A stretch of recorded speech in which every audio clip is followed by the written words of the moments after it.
Hi guys, ಬಾವಿ ತೆಗ್ಸೋದು idea ಏನಾದರೂ ಇದ್ದರೆ, ಹೊಲದಲ್ಲಿ ತೋಟದಲ್ಲಿ ಮನೆ ಹತ್ರ ಎಲ್ಲಾದರೂ ಬಾವಿ ತೆಗ್ಸೋದು ಐಡಿಯಾ ಏನಾದರೂ ಇದ್ದರೆ ಈ ರೀತಿ ನೀರು ನೋಡ್ತಾರೆ ನೋಡಿ. ಇವ್ರ ಹೆಸರು ಬಂದ್ಬಿಟ್ಟು ರೆಡ್ಡಿ ಅಂತೇಳಿ. ಇವರು 35-40 ವರ್ಷದಿಂದ ಈ ಕೆಲಸನೇ ಮಾಡ್ಕೊಂಡು ಬಂದಿದ್ದಾರೆ. ಸೋಮವಾರಪೇಟೆ ಸುತ್ತಮುತ್ತ ಇವರು ಫೇಮಸ್ಸು, ಪ್ರಸಿದ್ಧಿ ಹೊಂದಿದ್ದಾರೆ. ಇವರು ಪ್ರತಿಯೊಬ್ಬರು ಎಲ್ಲಾದರೂ ಬಾವಿಯನ್ನು ತೆಗ್ಸೋದಿದ್ರೆ ಇವ್ರನ್ನೇ ಕಾಂಟ್ಯಾಕ್ಟ್ ಮಾಡ್ತಾರೆ. ಭಾರಿ ರಿಯಾಯಿತಿ ದರದಲ್ಲಿ ಬಾವಿಯನ್ನು ತೆಗೆದುಕೊಡ್ತಾರೆ. ಆದರೆ ಇವರಲ್ಲಿ ಒಳ್ಳೆ ವಿಚಾರ ಅಂದರೆ ಏನಂದರೆ, ಬೇರೆಯವರಾದರೆ ನೀರು ನೋಡೋದಕ್ಕೆ ಇಷ್ಟು ಅಂತೇಳಿ ಇಂತಿಷ್ಟು ಚಾರ್ಜ್ ಮಾಡ್ತಾರೆ. ಆದರೆ ಇವರಲ್ಲಿ ಏನಿಲ್ಲ, ಖುಷಿ ಇದ್ದವ್ರು ಕೊಡ್ಬೋದು. ಇವ್ರ ಹತ್ರ ರಿಂಗ್ ಬಾವಿಗೆ ಬೇಕಾದ ಮೆಟೀರಿಯಲ್ಸ್ ಎಲ್ಲ ಸಿಗುತ್ತೆ, ಬೇಕಿದ್ದರೆ ಕಾಂಟ್ಯಾಕ್ಟ್ ಮಾಡಿ. ಇವ್ರದ್ದು ಲೊಕೇಶನ್ ಬಂದ್ಬಿಟ್ಟು ಸೋಮವಾರಪೇಟೆ ಆನೆಕೆರೆ ಹತ್ರ. ಅದರ ಪಕ್ಕದಲ್ಲೇ ಒಂದು ಪಾರ್ಕ್ ಇದೆ, ಪಾರ್ಕ್ ಪಕ್ಕದಲ್ಲೇ ಇವ್ರದ್ದು ಲೊಕೇಶನ್ನು. ಇವ್ರದ್ದು ಅಂಗಡಿ ಬಂದ್ಬಿಟ್ಟು ಅಲ್ಲೇ ಇರೋದು. ಯಾರಾದರೂ ರಿಂಗ್ ಬಾವಿ ತೆಗ್ಸೋರಿದ್ರೆ ಕಾಂಟ್ಯಾಕ್ಟ್ ಮಾಡಿ, ಇಲ್ಲ ಡೈರೆಕ್ಟಾಗಿ ಹೋಗಿ ಮಾತಾಡಿ. ನೋಡಿ, ಇದೇ ಜಾಗದಲ್ಲಿ ನೀರು ಸಿಗುತ್ತೆ ಅಂತ ಯಾವ ರೀತಿ ಹೇಳ್ತಾರೆ ನೋಡಿ. ಎಂಥ ಪರಿಣಿತಿ ಹೊಂದಿದ್ದಾರೆ ನೋಡಿ.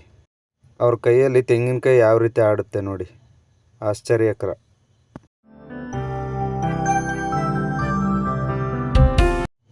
ಇವಾಗ ನೋಡಿ, ನೀರು ಹುಡ್ಕೊಂಡು ಹೋಗ್ತಾ ಇದ್ದಾರೆ. ನೀರಲ್ಲೆಲ್ಲ ಇಲ್ಲ.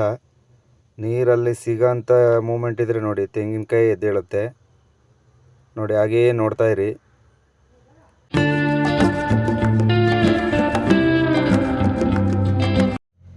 ನೀವೇ ನೋಡಿ, ಕಣ್ಣಾರೆ ನೋಡಿ, ಏನು ಆಶ್ಚರ್ಯ ನೋಡಿ ಅದು. ನೋಡಿ ಇಲ್ಲಿ ತುಂಬ ನೀರು ಸಿಗುತ್ತೆ ಅಂತ, ಅಷ್ಟು ಫಾಸ್ಟಾಗಿದ್ದರೆ ನೋಡಿ, ಕೈಯಿಂದನೇ ಬೀಳುತ್ತೆ ನೋಡಿ. ಅಲ್ಲಿ ನೋಡಿ, ಈ ಪ್ಲೇಸ್ಗಳಲ್ಲೆಲ್ಲ ತುಂಬ ನೀರು ಸಿಗುತ್ತೆ.